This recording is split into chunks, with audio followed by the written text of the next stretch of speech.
फरमाद करती है।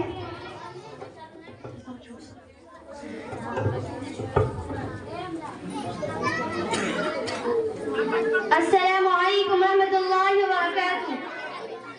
नहमदुहु व नसल्ली अला रसूलिल करीम, अम्मा बाद। अऊज़ु बिल्लाहि मिनश शैतानिर रजीम, बिस्मिल्लाहिर रहमानिर रहीम। क़ाल अल्लाहु तआला वला तहिनु वला तहज़नु वअंतुमुल अअलाऊना इन कुंतुम मुमिनीन। खैर ने कह दिया ला इलाहा तो क्या हासिल, दिल निगाह में मुसलमान नहीं तो कुछ भी नहीं। मोहतरम हज़रात मुअज़्ज़ज़ सामईन इकराम, अल्लाह तबारक व तआला ने कुरान करीम में मुसलमानों की सरबुलंदी और बरतरी की एक तस्वीर बतलाई है और बड़े पुरज़ौक़ लहजा और भरपूर एहतिमाद के साथ बबांगे दुल अजमल का फीचर ऐलान किया है। ऐ मुसलमानों, तुम ही कामयाब हो, तुम ही इस दुनिया के मालिक हो। दुनिया की तमाम चीजें तुम्हारे लिए है। इज्जत और शौकत के तुम ही ठेकेदार हो। कायनात तुम्हारे आगे झुक सकती है, चरिंद और परिंद तुम्हारी तोहफ़ कर सकती है, लेकिन शर्त ये है वअंतुमुल अअलाऊना इन कुंतुम मुमिनीन, फरमाया तुम ही सरबुलंद हो बशर्ते कि तुम मोमिन कामिल हो। ईमान की हलावत और चाशनी तुम्हारे अंदर हो, यकीन कामिल के दौलत से तुम माला माल हो, मोमिन की तमाम सिफात तुम्हारे अंदर मौजूद हो। फर्जंदान इस्लाम, अल्लाह ताला ने इस मुख्तसर से जुमले और इस छोटी सी आयत में हकीकत का इंकशाफ किया है, आंखें खोल दी है, साफ तरीका से फरमा दिया है तुम्हें घबराने की कोई जरूरत नहीं, कोई खौफ महसूस ना करो। दुनिया की कोई चीज तुम्हारा कुछ नहीं बिगाड़ सकते। शेर तुमसे डर सकते हैं, चीते तुमसे कमा सकते हैं, दुनिया की बड़ी सी बड़ी चीज तुम्हारे गुलाम बन सकती है, लेकिन शर्त लगाती है अगर ईमान और अफ़ान के बादी बहार ने तुम्हारे क़ुलूब में गुलशन पैदा कर दिया है, ईमानी शफ़ाअत दीनी खुसूसियत के तुम हामिल हो। लेकिन दोस्तों, आज का इंसान ये तो चाहता है कि दिल उसके आगे झुक जाए, जिस चीज को वो छोड़े सोना बन जाए, दस के मुकाबले में अकेला कभी रहे, उसकी इज्जत और शौकत को दुनिया सलाम करे, हर तमन्ना उसकी पूरी, हर ख्वाहिश उसका बढ़कर इस्तकबाल करे।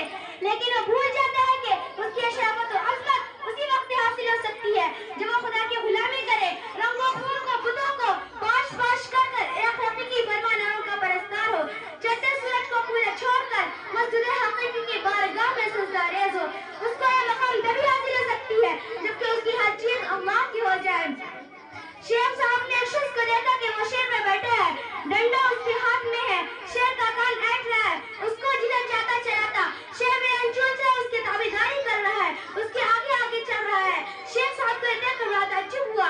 उस आदमी ने शेर सादी को मुतअज्जिब और हैरान दिलकर कहा, ऐसा आदमी ताज्जुब क्यों कर रहे हो, तुम्हें हैरानी क्यों हो रही है, ये तो शेर है, दुनिया की हर चीज तुम्हारे ताबेदार बन सकती है, लेकिन शर्त यह है कि तुम खुदा के हुक्म से इसे ताबी न करो। दुनिया की कोई ताकत तुम्हारे हुक्म से इसे ताबी न करेगी। किसी आलिम ने सच कहा है, मन कान लिल्लाहि कान अल्लाह लहू, जो अल्लाह का हो गया अल्लाह उसका हो गया। हजरत, आज मुसलमानों की हालत ये हो गई है कि वो ईमान से कोसों दूर हकीकी मुअर्रफत का उसके पास कोई नामो निशान नहीं, न उसका कोई मकाम है न मनसब ठिकाना, वो दर की जाके खाता फिर रहा है।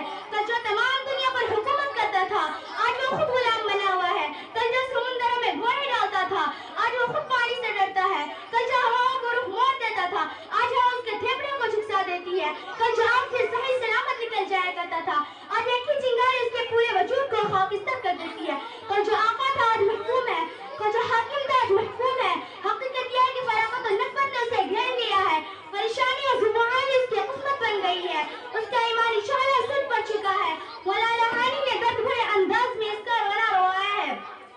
घटा सर्दी अदवार की छा रही है, फलकतों समा अपना दिखला रही है, नहुसत बसों पेश मंडला रही है, चपो रास्ते से ये सदा आ रही है कि कल कौन थे आज क्या हो गए तुम, अभी जागते थे अभी सो गए तुम। हाज़रीन किराम, यह हकीकत रोज़े रोशन की तरह आया है कि आज हमें अपने ईमान का भी पासो लिहाज नहीं रहा है, सिर्फ नाम के मुसलमान बाकी रह गए हैं, मुसलमानों की सफात तक बाकी नहीं रही है, वो जोश और हिम्मत, वो जज्ब अतात, इखलास और लिल्लाहियत नहीं है। कुफ्र हमारे ऊपर हंस रहा है, बातिल हम पर खंदज़न है, हम एक खुदा को फरामोश किए बैठे हैं। इकबाल मरहूम ने कौम को एहसास दिलाया है, कहा है खंदज़न कुफ्र है, एहसास तुझे है कि नहीं, अपनी तौहीद का कुछ पास तुझे है कि नहीं। मैं चंद बातों अपनी तकरीर खत्म करती हूँ इस शायर के साथ। दश्त तो दश्त है दरिया भी ना छोड़े हमने, दश्त तो दश्त है दरिया भी ना छोड़े हमने, बहर ज़ुल्मात में दौड़ा दिए घोड़े हमने। आखिर